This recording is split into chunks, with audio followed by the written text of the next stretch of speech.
Assalamualaikum warahmatullahi wabarakatuh. Selamat pagi dan salam sehat selalu. Perkenalkan, nama saya Abdul Aziz SH MH. Saya sebagai dosen di Fakultas Hukum Universitas Pamulang, Kota Tangerang Selatan, Provinsi Banten.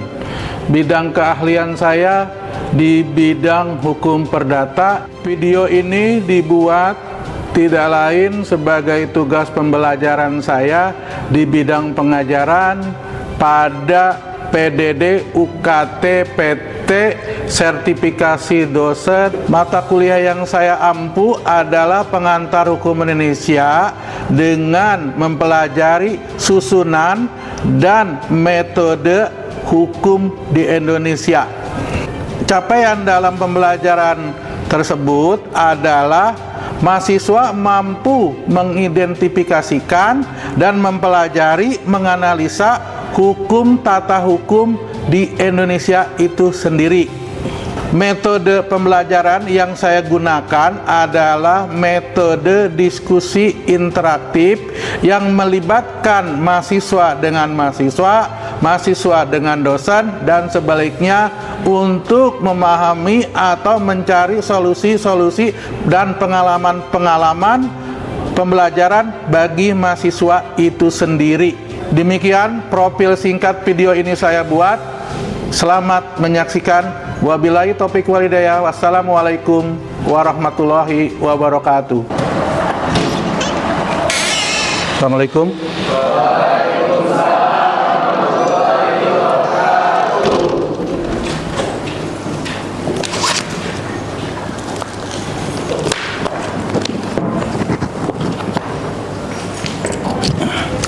Selamat pagi.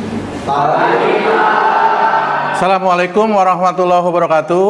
Waalaikumsalam warahmatullahi wabarakatuh. Alhamdulillah. Sehat ya hari ini? Sehat. Oke. Jadi setelah kita 1 minggu libur, ya, sekarang kita mulai lagi pertemuan kita untuk di minggu ke-8. Ya. Jadi di sini saya mengucapkan selamat kembali lagi Anda untuk mengikuti perkuliahan di pertemuan ke-8, ya. Sebelum kita mulai pertemuan ke-8, mari kita berdoa menurut agama dan keyakinan masing-masing.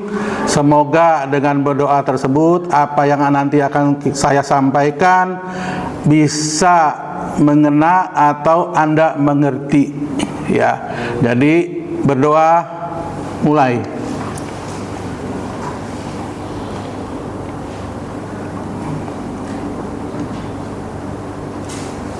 Selesai, terima kasih. Sebelum masuk ke materi ke-8, ya, seperti biasa saya ingin absen terlebih dahulu, ya, karena absensi modal pokok untuk faktor penilaian Anda nanti di akhir, ya. Penilaian itu sebagai poin Anda sendiri, ya. Abigail,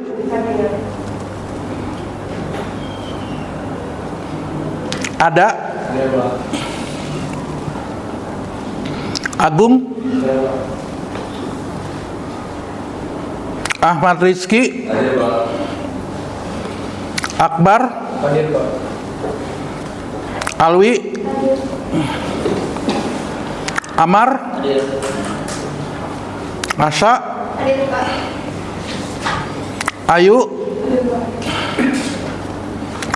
Az-Zahra, Carlos, Devina, Egi, Etsabita, Paradilah, Fitri, Gabriela, Galang, Gita, Haidar? Hadir Pak. Minggu kemarin kemana Haidar? Ada urusan Pak. Oh, nggak izin ya kemarin ya? Enggak izin. Oke. Jangan diulangi lagi ya. Baik Pak. Kaleb? Siap. Hadir Pak. Laura? Muhammad Fadilah? Hadir Pak. Muhammad Rizki? Hadir Pak. Olka? Olka kemana? Ketua kelas? Ada kabar? Dari awal Pak. Nggak ada ya? Putra? Hadir Pak. Putri? Hadir Pak. Rasida? Hadir Pak. Sehat ya? Minggu kemarin kan sakit. Udah sehat ya? Reja? Rinjani? Hadir. Rizami? Hadir Pak. Robiatul? Hadir. Syafa? Salsa? Hadir Pak. Salsabila? Sehat ya? Kemarin sakit ya?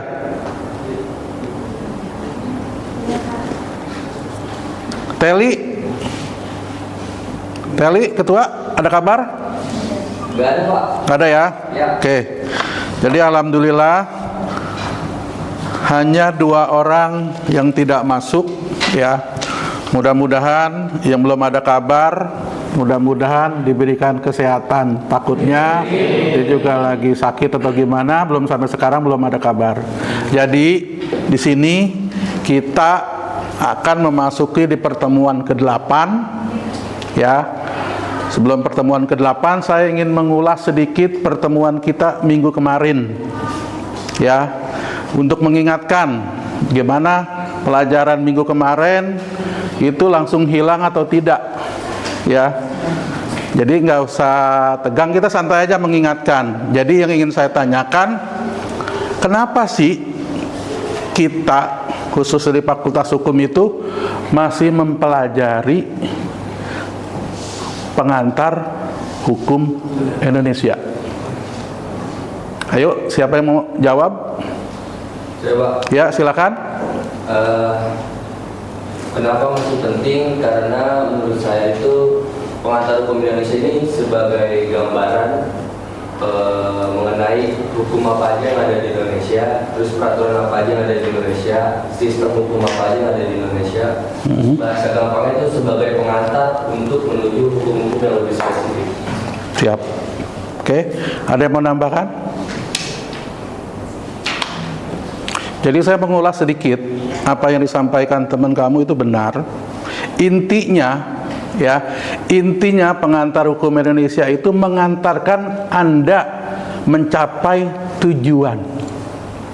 Pengantar itu mengantarkan Anda ke tujuan kemana? Anda ingin mempelajari hukum, ya kan? Hukum apa? Hukum positif, ya. Di dalam hukum positif, ya, itu banyak, ya kan? Ada hukum pidana, ada hukum perdata, pengantar hukum administrasi negara, HTN-nya sendiri, ya kan, hukum dagangnya, itu nanti semua akan kamu pelajari. Kalau kamu tidak mempunyai dasar untuk mengantarkan atau untuk mengantar mencapai tujuan hukum tersebut mempelajari, Anda nggak mungkin bisa, ya kan? Oke, terima kasih. Selanjutnya saya ingin menanyakan lagi ajas-ajas hukum atau yang dipraktekkan atau yang dilaksanakan di negara kita. Coba siapa?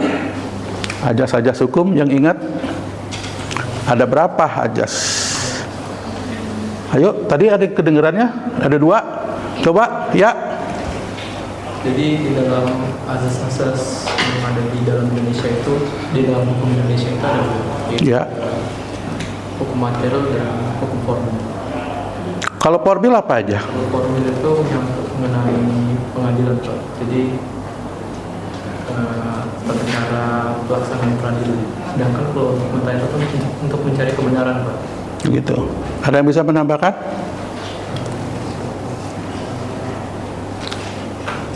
Yuk. Prosesnya bagaimana? Ayo. Jadi intinya kalau ajas hukum formil itu aturan mainnya. Ya kan? Bagaimana kamu proses di persidangan di pengadilan? Ya kan? Sesuai apa tidak? Ajas yang dipakai itu apa? Ya kan? Jadi aturan mainnya gimana? Jadi ada aturan main. Kamu di persidangan tidak mungkin tahu-tahu harus begini.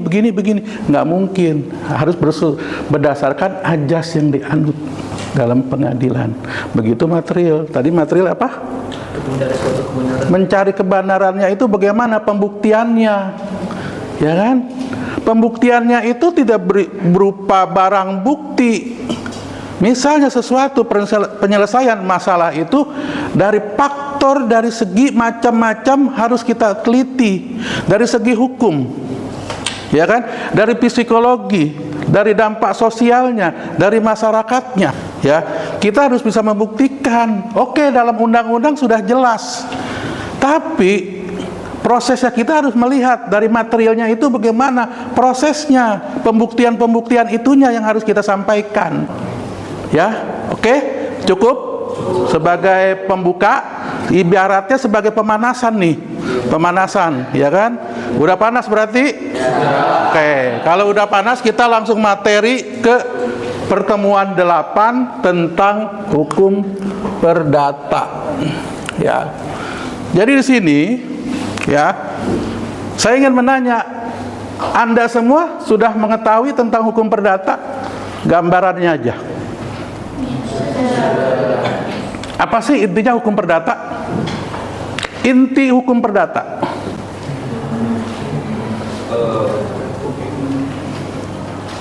Ayo. Hubungan mengatur antara individu dengan individu, individu dengan badan hukum dengan badan hukum. Oke. Jadi intinya hukum perdata itu hukum yang mengatur orang perorangan atau individu, ya kan? Atau individu dengan badan hukum atau badan hukum dengan badan hukum. Nah, di sini ya pengertiannya hukum perdata di Indonesia berasal dari bahasa Belanda burgerlijk recht, bersumber pada burgerlijk wetboek atau yang lebih kita kenal adalah BW. Jadi Anda harus tahu kalau ditanya BW itu apa sih? Ya hukum perdata. Ya, hukum perdata. Nah, di Indonesia dikenal dengan istilah Kitab Undang-Undang Hukum Perdata. Hukum perdata Indonesia itu bersumber pada hukum perdata ya yang tertulis yang sudah dikodifikasikan pada tanggal 1 Mei 1848. Ini produknya produk Belanda. Ya kan? Tapi masih berlaku di negara kita, masih.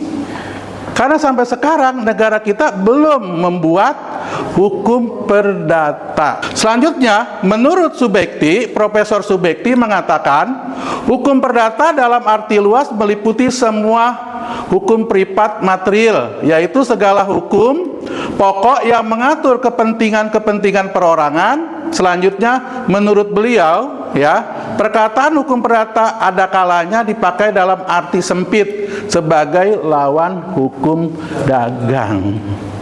Jadi nanti kalau ada pertanyaan kamu, apa sih lawannya dari hukum perdata? Ya hukum dagang. Kenapa? Saya sampaikan, hukum perdata itu intinya tidak lain adalah individu ke individu, individu ke badan hukum. Ya, intinya itu beda dengan pidana. Ya kan? Beda dengan pidana. Kalau perdata, hubungan kita antara teman sama teman bisa jadi permasalahan hukum perdata. Ya kan? Yang tadi sudah saya sampaikan, orang perorangan. Orang perorangan itu ada di dalamnya apa saja? Ayo, perselisihan antara orang dan orang. Satu. Kedua, di dalam hukum perdata, orang dengan orang itu apa contohnya? Perkawinan. Ya kan? Orang dengan orang, kamu menjalani hubungan suami istri, hubungan rumah tangga, itu perkawinan di dalam perdata. Jadi dari pengertian ini kita garis bawahi, ya, kita garis bawahi Ada berapa aturan dalam hukum perdata? Ya, di sini saya gambaran. Sebentar, ada yang bawa spidol? Ya, di dalam hukum perdata kita terkenal itu, ya, itu ada 4 buku.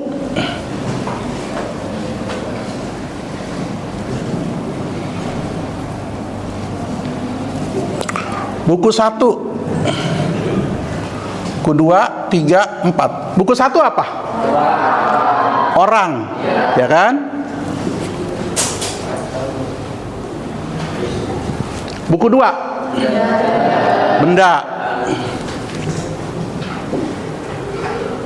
Buku 3, perikatan atau perjanjian.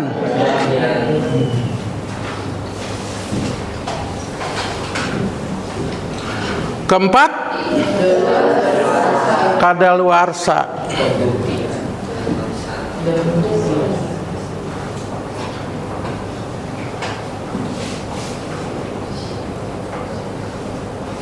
Jadi hukum perdata yang kamu pelajari itu tidak lepas dari 4 poin tersebut. Ya kan? Tidak lebih dari 4 poin tersebut. Orang dengan orang, ya kan? Orang dengan orang itu akan timbul, tadi sudah sampaikan, perkawinan. Ya kan? Kamu pergaulan sehari-hari itu teman dengan teman terjadi perselisihan, ya kan? Timbullah perselisihan perdata. Tadi suami istri sebelum kamu mengadakan pernikahan menjalin hubungan, ya kan? Suami istri, dari hubungan suami istri tersebut, ya kan? Timbullah kesepakatan, ya kan? Perjanjian. Dari suami istri tersebut, misalnya dia sudah sepakat berumah tangga, ya kan? Kamu misalnya nih, kita sepakat sudah kita berumah tangga sampai akhirat, sampai mati yang memisahkan kita, ya kan? Dari hubungan tersebut timbullah dampaknya apa? Dari perkawinan tersebut apa yang kamu rencanakan? Sekarang saya tanya. Anak, mantap. Waris itu berupa apa? Aset sama dengan benda gak? Ya kan? Harta. Dari perkawinan tersebut Anda akan memperoleh adalah harta yang dimiliki bersama. Ya kan? Nanti misalnya ada perselisihan, ada pertengkaran, ada perebutan harta, itu yang lebih terkenal lagi harta gono gini. Ya kan? Bagaimana terjadi permasalahan tersebut? Ya, diselesaikan secara apa? Perdata. Ya kan? Perdata yang bisa menyelesaikan. Oke, timbullah benda tersebut. Ya kan? Benda tersebut misalnya kamu seorang istri, ya, tolong dong, kita sudah berumah tangga kurang lebih sudah 5 tahun. Saya ingin dong sebagai istri jalan kemana-mana itu punya kendaraan. Ya kan? Oh boleh mah. Apa sih nggak boleh buat mama tersayang? Ya kan? Akhirnya apa yang dia kan? Oke, mah, kita nanti ngambil mobil aja ya melalui leasing. Ya kan? Nah, leasing tersebut itu udah masuk ke buku ketiga tentang perjanjian. Anda memperoleh di situ perjanjian, ya kan? Buku ketiga. Nah, di dalam proses pembuatan atau pengambilan atau leasing tersebut ada hak dan kewajibannya, ya kan? Anda disebut sebagai apa? Debitur, kreditur. Debitur. Leasingnya sendiri kreditur. Mereka kreditur dan debitur itu mempunyai hak dan kewajiban masing-masing. Anda sebagai debitur apa haknya? Membayar. Haknya? Dapat mobil atau motor, ya kan? Hak sebagai kreditur menagih. Kamu sebagai ini pembayar. Jadi hal tersebut, hak dan kewajiban kedua belah pihak dibatasi hak dan kepentingan orang lain atau badan hukum. Misalnya terjadi perselisihan, ya kan?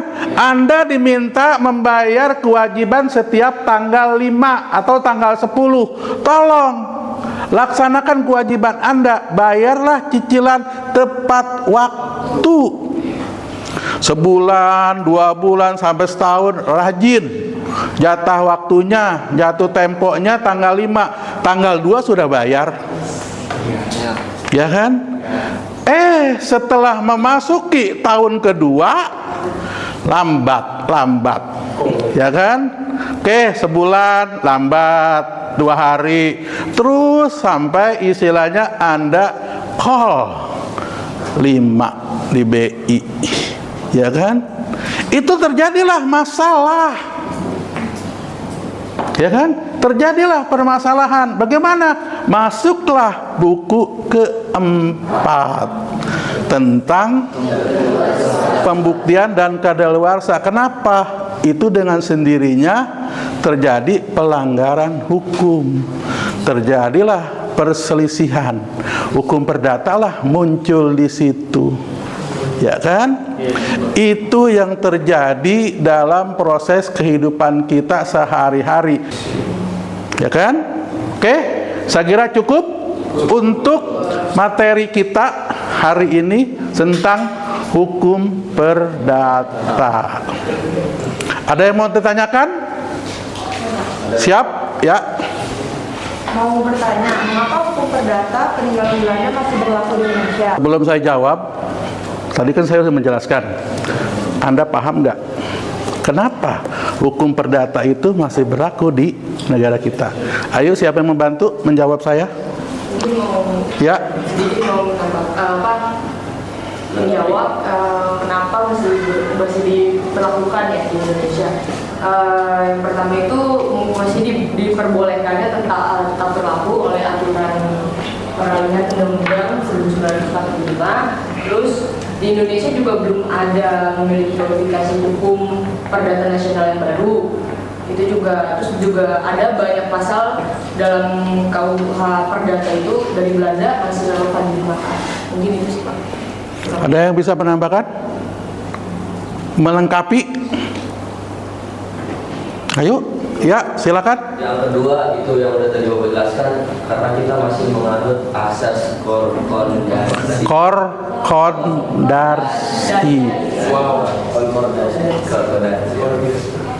Ya. Ada yang lagi bisa menambahkan? Oke. Jadi menurut saya, ya. Oke, saya ucapkan terima kasih ya. Berdua sudah membantu menjawab. Jadi meringankan saya nih, ya. Nah, kalau menurut saya apa yang disampaikan teman kamu itu benar. Kenapa hukum perdata di kita itu masih berlaku? Satu, kita masih bekas jajahan Hindia Belanda. Itu yang tadi salah satunya menganut ajas konkordansi. Benar, masih diberlakukan. Tapi di balik itu sebuah hukum perdata, kita sudah mulai membuat undang-undang tersendiri. Ya, contohnya di dalam hukum perdata atau BW ada mengatur tentang perkawinan. Ya kan? Dalam perkawinan ada, waris ada tentang benda. Tapi negara kita, ya, negara kita itu bagi maaf ya, saya nggak menyinggung yang non Muslim. Dalam hukum Islam sudah dibentuk, sudah dibuat Undang-Undang Nomor 1 Tahun 74 tentang hukum perkawinan. Jadi kita bisa memakai perdata atau Undang-Undang Nomor 1, bisa, ya kan? Undang-Undang Nomor 1 Tahun 74 dan penyesuaian, ya, penyesuaian dengan Undang-Undang Nomor 1 itu ada tentang apa? Batas usia pernikahan. Selain ya Undang-Undang perkawinan ada kompilasi hukum Islam apa? KHI, waris diatur di situ, ya kan? Waris diatur, silakan pilihan mau kemana, silakan. Yang penting tujuan dari hukum itu apa? Apa tujuan hukum? Hah? Mengatur ketertiban, kenyamanan, keindahan, keadilan. Itu yang diciptakan. Ya kan? Silakan. Jadi intinya apa yang saya sampaikan tadi, kita masih menganut. Sulit untuk proses sekarang pembuatan perdata dirubah. Tapi negara kita sudah mulai membuat aturan yang lebih khusus, ya. Membuat hukum pidana aja lama, ya kan? Apalagi perdata. Oke, cukup? Jelas? Ada lagi? Tidak. Ya. Terkait penyelesaian perselisihan perdata itu bisa dilakukan dengan cara apa aja sih, Pak? Apa sih? Ayo. Bisa bantu? Apa aja? Hukum perdata, perselisihan dalam hukum perdata bisa diselesaikan melalui apa saja? Ya. Setahu saya ada mediasi, Pak. Mediasi, istilahnya musyawarah mufakat. Ya. Sebenarnya di penyelesaian ini di perdata ini ada dua, Pak. Ya. Pertama ada litigasi dan kedua itu ada non litigasi. Litigasi ini penyelesaiannya melalui peradilan, putusannya selesai di hakim. Nah, sedangkan non litigasi ini tujuannya untuk penyelesaian di luar pengadilan. Contohnya kayak arbitrase dan mediasi dan lain-lain gitu, Pak. Ada lagi yang melengkapi? Kalau menurut saya, proses persidangan atau penyelesaian permasalahan hukum perdata, ya, benar apa yang disampaikan, ada dua proses, di pengadilan atau di luar pengadilan, ya kan? Kembali lagi kepada diri kita masing-masing berselisih, mau kok ingin menggunakan metode apa, ya kan? Di pengadilan, saya ngasih gambaran, proses persidangan di pengadilan itu membutuhkan waktu yang lama dan panjang. Belum mendatangkan saksi, belum hakimnya tidak hadir, cancel lagi, ya kan? Itu proses persidangan begitu. Belum Anda nunggunya lama, bisa 2 jam, bisa 3 jam, ya kan? Itu proses di pengadilan. Kalau di luar pengadilan, ya, intinya gampang, musyawarah mufakat, ya kan? Mediasi apa? Arbitrasi apa? Musyawarah mufakat. Yang penting tercapai kata musyawarah mufakat yang tadi saya sampaikan dalam materi, ya. Jadi perdata itu ingat, 1 tentang orang, 2 benda, 3 janjian, 4 kadaluarsa atau pembuktian. Itu aja, ya.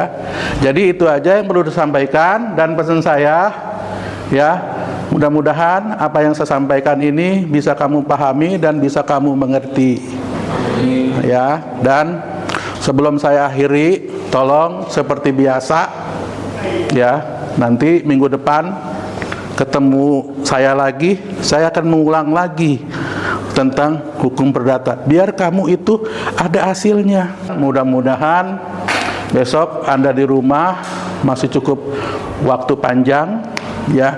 Bukalah materi pertemuan 9 tentang hukum pidana, ya. Saya kira itu aja yang dapat saya sampaikan. Lebih dan kurangnya saya mohon maaf. Wassalamualaikum warahmatullahi wabarakatuh.